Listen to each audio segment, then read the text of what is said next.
जब भी तुमने कुछ पकड़ना चाहा तभी तुम दुखी हुए हो। क्यों दुख आता है पकड़ने से? क्योंकि इस संसार में सब क्षणभंगुर है, पकड़ा कुछ जा नहीं सकता और तुम पकड़ना चाहते हो। तुम प्रकृति के विपरीत चलते हो, हारते हो, हारने में दुख है। जिससे कोई आदमी नदी के धार के विपरीत तैरने लगे तो शायद दो हाथ तैर भी जाए, लेकिन कितना तैर सकेगा? थकेगा, टूटेगा। विपरीत धार में कितनी देर तैरेगा? धार इस तरफ जा रही, वो उल्टा जा रहा। थोड़ी देर में धार की विराट शक्ति उसकी शक्ति को छिन्न भिन्न कर देगी। थकेगा, हारेगा, और जब थकेगा, हारेगा और पैर उखड़ने लगेंगे और नीचे की तरफ बहने लगेगा, तब विषाद घेरेगा कि हार गया, पराजित हो गया। जो चाहिए था नहीं पा सका, जो मिलना था नहीं मिल सका, तब चित्त में बड़ी ग्लानि होगी, आत्मघात के भाव उठेंगे, दुख गहन होगा। जो जानता है वो नदी की धार के साथ बहता है, वो कभी हारते नहीं। दुख हो क्यों? वो नदी की धार को शत्रु नहीं मानता, मैत्री साधता है। बुद्धत्व आता कैसे? बुद्धत्व आता है स्वभाव के साथ मैत्री साधने से। जैसा है, जैसा होता है, उससे विपरीत की आकांक्षा मत करना, अन्यथा दुख होगा। जान के हम विपरीत की आकांक्षा करते। तुम सोचते हो जो मुझे मिला, समझो कि तुम जवान हो तो तुम सोचते हो सदा जवान रह जाऊं। तुम क्या कह रहे हो? थोड़ा आंख उठा कर देखो। ऐसा हो सकता होता तो सभी जवान रह गए होते। ऐसा हो सकता होता तो कौन बूढ़ा हुआ होता, जानकर, सोचकर, विचार कर, राजी होकर।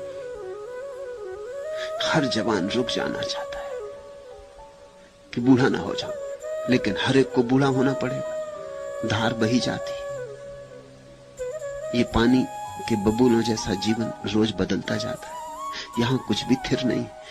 तो जब बुढ़ापा आएगा और उसके पहले कदम तुम सुनोगे, दुख होगा कि हार गया। हारे इत्यादि कुछ भी नहीं, जीत की आकांक्षा के कारण हार का ख्याल पैदा हो रहा।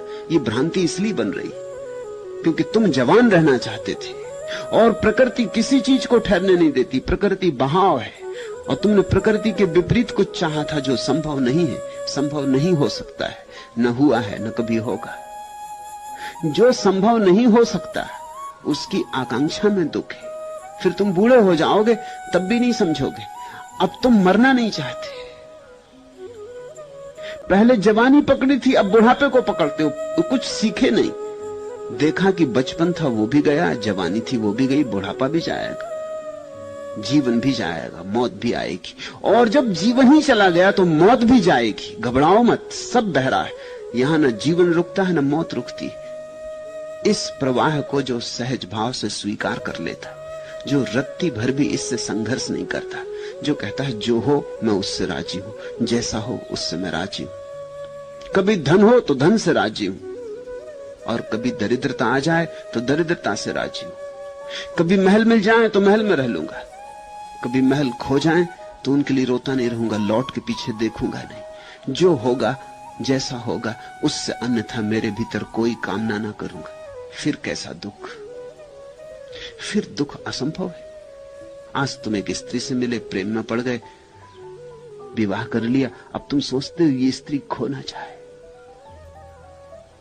एक दिन पहले ये तुम्हारी स्त्री नहीं थी, कहीं ये खो ना जाए, कहीं ये प्रेम टूट ना जाए, कहीं ये संबंध बिखर ना जाए। जो बना है बिखरेगा। बनती ही चीजें बिखरने को हैं। यहां कुछ भी शाश्वत नहीं है। यहां सिर्फ झूठी और मुर्दा चीजें शाश्वत होती। कागज का फूल देर तक टिक सकता, असली फूल देर तक नहीं टिकता। इसी डर से कि कहीं प्रेम खो न जाए, लोगों ने प्रेम करना बंद कर दिया और विवाह करना शुरू किया। विवाह कागज का फूल है, प्लास्टिक का फूल है। प्रेम गुलाब का फूल है, सुबह खिला सांझ मुरझा जाए, कुछ पक्का नहीं। जो जीवंत है वो जीवंत ही इसीलिए है कि बह रहा है, बहने में जीवन है, जीवन में बहाव है, जो ठहरा हुआ है। एक पत्थर पड़ा है गुलाब के फूल के पास, वो सुबह भी पड़ा था, सांझ भी पड़ा होगा, कल भी पड़ा होगा, परसों भी पड़ा होगा, सदियां बीत गई और सदियों तक पड़ा रहेगा। और ये गुलाब का फूल सुबह खिला और सांझ मुरझा गया। ये सोच के कि गुलाब का फूल मुरझा जाएगा, तुमने पत्थर की पूजा करनी शुरू कर दी। आदमी खूब अद्भुत है, पत्थर की मूर्तियों पर फूलों को चढ़ाता है। फूलों की मूर्तियों पर पत्थर को चढ़ाओ तो समझ में आता है, लेकिन पत्थर की मूर्ति में स्थिरता मालूम होती, स्थिरता मालूम होती। असली बुद्ध तो एक दिन थे फिर एक दिन नहीं हो गए, लेकिन नकली बुद्ध, वो जो पत्थर की मूर्ति है, उसे तुम सदा पकड़े बैठे रह सकते हो। आदमी इस भय से कि कहीं दुख न झेलना पड़े, धीरे धीरे जीवंत वस्तुओं से ही संबंध तोड़ लेता है, मुर्दा वस्तुओं से संबंध जोड़ लेता है। उससे भी दुख होगा, क्योंकि मुर्दा वस्तुओं से कहां सुख की संभावना। सुख का एक ही उपाय है, तरलता, तथाता। तुमने पूछा मोह क्या है? मोह है ठहरने की वृत्ति, जहां कुछ भी नहीं ठहरता वहां सब ठहरा हुआ रहे, ऐसी भावदशा, ऐसी भ्रांति। इससे दुख पैदा होगा, तुम खुद ही दुख पैदा कर रहे हो। फिर इस दुख से तुम कहते हो कि छूटना कैसे हो? ये छूटता भी नहीं। ये छूटता इसलिए नहीं कि इसको छोड़ो तो तुम एकदम खाली हो जाते हो। फिर तुम क्या हो? दुख की कथा हो तुम, दुख का अंबार हो तुम, दुख ही दुख जमे। इन सबको छोड़ दो तो शून्य हो गए। शून्य से घबराहट लगती कि चलो कुछ नहीं, सिरदर्द तो है, चलो कुछ नहीं, कोई तकलीफ तो है, तकलीफ से भरे तो हैं, कुछ उलझाओ, कुछ व्यस्तता बनी। तो आदमी इसलिए दुख नहीं छोड़ता। प्रश्न पूछने वाले का ख्याल ऐसा है कि जब दुख है तो छूटता क्यों नहीं? इसलिए नहीं छूटता कि यही तो है तुम्हारे पास, दुख की संपदा के अतिरिक्त तुम्हारे पास है क्या? इसको ही छोड़ दोगे तो बचता क्या है? एक दिन हिसाब लगाना, बैठकर एक कागज पर लिखना कि क्या क्या दुख है जीवन। कंजूसी मत करना, सारी फेरिस्त लिख डालना और फिर सोचना ये सब छूट जाए तो मेरे पास क्या बचता है। तुम एकदम घबरा जाओगे, क्योंकि इसके अतिरिक्त तुम्हारे पास कुछ भी नहीं बचता। यही चिंताएं, यही विषाद, यही फिक्रें, यही स्मृतियां, यही कामनाएं, यही वासनाएं, यही सपने, इनके अतिरिक्त तुम्हारे पास क्या है? यही आपाधापी, यही रोज का संघर्ष, इसके अतिरिक्त तुम्हारे पास क्या है? तुम्हें पता है छुट्टी का दिन लोगों का मुश्किल से कटता है, काटे नहीं कटता। तरकीबें खोजनी पड़ती नई दुख की कि चलो पिकनिक को चलें, कोई नया दुख उठाएं। काटे नहीं कटता, खाली बैठ नहीं सकते, क्योंकि खाली बैठे तो खाली मालूम होते। दफ्तर की याद आती, बड़ा मजा है दफ्तर में। 6 दिन सोचते हैं कब छुट्टी हो, और जिस दिन छुट्टी होती उस दिन सोचते हैं कि कब सोमवार आ जाए और दफ्तर खुल जाए, फिर चले। रविवार के दिन पश्चिम के मुल्कों में सर्वाधिक दुर्घटनाएं होती, क्योंकि रविवार के दिन सारे लोग खुले छूट गए, जैसे सब जंगली जानवर खुले छोड़ दिए। अब उनको कुछ सूझ नहीं रहा कि करना क्या है। सबके पास कारें हैं, अपनी अपनी लेके निकल पड़े। तुमने चित्र देखे पश्चिम के समुद्र तटों के?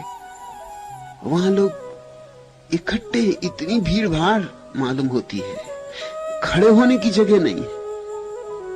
इससे अपने घर में थोड़ी ज्यादा जगह थी। चले मीलों तक कारें एक दूसरे से लगी चल रही हैं। 4-6 घंटे कार ड्राइव करके पहुंचे, फिर 4-6 घंटे कार ड्राइव करके लौटे, और वहां वही भीड़ थी जिस भीड़ से बचने निकले थे। वो सारे लोग वहीं पहुंच गए थे कि सभी को जाना है, भीड़ से बचना है। सारी भीड़ वहीं पहुंच गई। घर में भी इससे ज्यादा आराम था। अगर घर ही रुक गए होते तो आज शांति होती, क्योंकि सारा गांव तो गया था। लेकिन घर कौन रुके, खालीपन में घबराहट होती, बेचैनी होती, कुछ करने को चाहिए। तुमने कभी खाली एक दिन गुजारा? एक दिन सुबह 6 बजे से शाम 6 बजे तक कुछ ना किया हो, पड़े रहे, अखबार भी ना पढ़ा हो, रेडियो भी ना खोला हो, पत्नी से भी नहीं झगड़े हो, पड़ोसियों से भी जाके गपशप ना की हो? एक दिन तुमने कभी ऐसा किया है कि कुछ ना किया हो? तुम्हें याद ना आएगा ऐसी जिंदगी में कोई दिन जिस दिन तुमने कुछ ना किया हो। क्या कारण होगा कि कभी तुमने इतना विश्राम भी ना जाना? खाली होने में डर लगता है, खाली होने में भय लगता है कि भीतर अगर मैं गया खालीपन में और वहां कुछ न पाया तो। मुल्ला नसरुद्दीन एक ट्रेन में सफर कर रहा था। टिकट कलेक्टर आया, टिकट पूछी।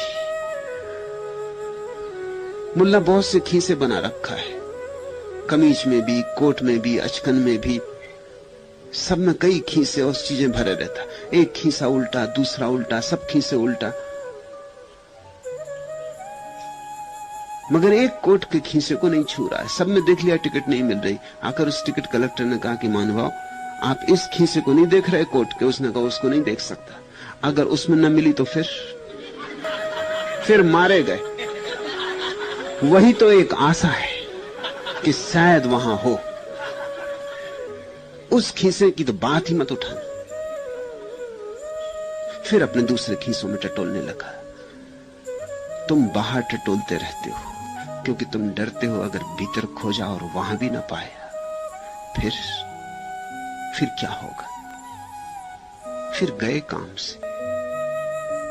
इसलिए आदमी बाहर दौड़ता है, खूब दौड़ धूप करता है। मोह यानी बाहर बाहर बाहर, व्यस्तता अर्थात बाहर। अव्यस्त हुए, खाली हुए, विराम आया तो भीतर जाना पड़ेगा, और तो जाने कोई जगह नहीं बचती। बाहर से ऊर्जा उलझी थी, सुलझ गई तो कहां जाएगी? लौटेगी अपने घर पर। जैसे पंछी उड़ा उड़ा और थक गया तो लौट आता अपने नीड़ में, ऐसे ही तुम अगर बाहर कोई उलझन न पाओगे तो कहां जाओगे? लौट आओगे अपने नीड़ में। और डर लगता है कि वहां अगर सन्नाटा हुआ, वहां अगर कोई ना मिला, अगर वहां कुछ भी ना हुआ। सुनते हैं कि वहां परमात्मा का वास जरूर होगा, मानते हैं कि होगा, मगर देखते नहीं। अगर न हुआ तो सुनते हैं वहां परम आनंद की वर्षा हो रही, सुनते हैं मगर देखा नहीं कभी, क्योंकि देखा और अगर न हुआ तो फिर तो जीवन बिल्कुल ही निराश हो जाएगा। बाहर तो है ही नहीं और अब भीतर भी नहीं, फिर तो जीने का क्या कारण रह जाएगा? फिर तो आत्मघात के सिवाय कुछ भी न सूझेगा। इस घबराहट से आदमी उलझा रहता। पुराने मोह कट जाते, नए मोह बना लेता है। पुरानी झंझटें छूट जाती, नई झंझटें बना लेता है। पुरानी खत्म ही नहीं हो पाती, उसके पहले ही नए के बीज बो देता कि कहीं ऐसा ना हो कि कुछ ऐसी घड़ी आ जाए कि खाली छूट जाऊं, पुरानी झंझट खत्म नहीं है, नहीं, अब क्या करूं? और आश्चर्य तुम्हें होगा ये जानकर कि जो इस भीतर की शून्यता को जानता है वही सुख को जानता है, और तो सब दुख ही दुख है। जो इस शून्य होने को राजी है वही पूर्ण हो पाता है, और तो सब खाली के खाली रह जाते। ये तुम्हें बड़ा उल्टा लगेगा। जो खाली होने को राजी है वो भर जाता है, और जो खाली होने को राजी नहीं है वो सदा के लिए खाली रह जाता है। जीसस ने कहा, धन है वे जो खोएंगे, क्योंकि जिन्होंने खोया उन्होंने पाया, और जिन्होंने बचाया उन्होंने सब गंवाया। इसलिए तुम दुख नहीं छोड़ते। कुछ तो है मुट्ठी में, दुखी सही, मुट्ठी तो बंधी है, भ्रांति तो बनी है। बुद्ध का सारा संदेश यही है, सारे बुद्धों का संदेश यही है कि खोलो मुट्ठी। बंधी मुट्ठी खाली है। संसारी तो उल्टी बात कहते हैं, वो कहते हैं बंधी मुट्ठी लाख की, खुली की खाक की। बुद्ध कहते हैं खोलो मुट्ठी, बंधी मुट्ठी खाक की, खोली तो लाख की। खोलो मुट्ठी, सब खोल डालो और एक बार आर पार झांक लो। कुछ बंद मत रखो, कोई जेब डर के कारण छोड़ो मत। सब ही देख लो, चुकता देख लो, पूरा देख लो। उसी देखने में, उसी देखते देखते तुम्हारा जीवन रूपांतरित हो जाता है। जिसने अपने भीतर के शून्य का साक्षात्कार कर लिया, उसने पूर्ण का साक्षात्कार कर लिया। क्योंकि शून्य और पूर्ण एक ही सिक्के के दो पहलू। जो एक तरफ से शून्य मालूम होता है, वही दूसरी तरफ से पूर्ण है। शून्य मालूम होता है क्योंकि तुम संसार को पकड़े हो। तुम एक तरह का ही भराव जानते हो, सांसारिक भराव। वो वहां नहीं है, इसलिए तुम्हें भ्रांति होती है कि भीतर शून्य है। जब तुमने सांसारिक भराव छोड़ दिया और तुमने भीतर झांका, तब तुम्हें दूसरी बात पता चलेगी कि ये शून्य नहीं है, ये मेरी सांसारिक पकड़ के कारण शून्य मालूम होता था। यहां संसार नहीं है इसलिए शून्य मालूम होता था, यहां परमात्मा है। मैं एक बहुत बड़े अमीर के घर में मेहमान हुआ। अमीर थे और जैसे अक्सर अमीर होते हैं, कोई सौंदर्य बोध नहीं था। जो नया दुनिया में मिलता है, सारी दुनिया में यात्रा करते रहते थे, सब खरीद लाए थे। जहां जो मिले वो ले आते थे। उनका घर एक कबाड़ खाना था। जिस कमरे में मुझे ठहराया उसमें संभल के चलना पड़ता था, इतनी चीजें उसमें भर रखी थी, सब कुछ था उसमें।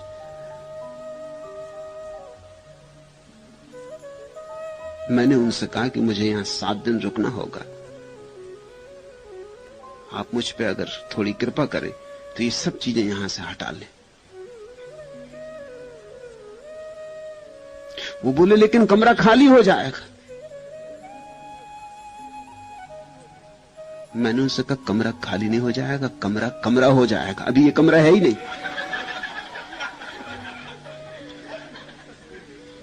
अभी यहां से चलना भी पड़ता तो संभल के निकलना पड़ता। ये कोई कमरा है? इसमें स्थान ही नहीं है, इसमें रहने की जगह नहीं है, इसमें अवकाश नहीं। कमरे का तो मतलब होता है जहां अवकाश हो, जहां रहने की जगह हो, जहां रहा जा सके। कमरे का मतलब होता है जहां रहा जा सके। यहां तो रह ही नहीं सकता कोई। यहां रिक्तता तो बिल्कुल नहीं है, और रिक्तता के बिना कैसे रहोगे? रिक्तता में ही रहा जाता है। इसलिए तो सारा अस्तित्व आकाश में रहता है, क्योंकि आकाश यानी शून्य, आकाश यानी अवकाश, जगह देता है। पृथ्वी हो, चांद हो, तारा हो, सूरज हो, लोग हो, वृक्ष हो, सबको जगह देता है। आकाश शून्य नहीं है, आकाश पूर्ण है, लेकिन उसकी पूर्णता और ढंग की। खैर, मैं उनका मेहमान था, राजी तो वो बहुत नहीं थे, लेकिन अब मुझे वहां 7 दिन रहना था। मैं भी राजी नहीं था उस कबाड़ खाने में रहने को, तो उन्हें मजबूरी में सब निकालना पड़ा। बड़े बेमन से उन्होंने निकाल के पूछते थे अब इतना रहने दें, इसको भी ले जाओ।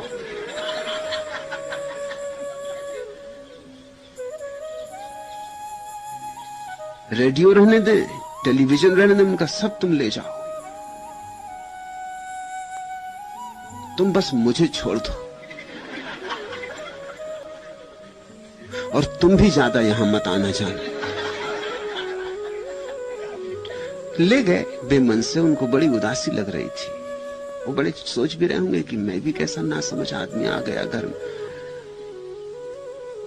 उन्होंने शायद मेरे आने की वजह से और चीजें वहां रख दी होंगी।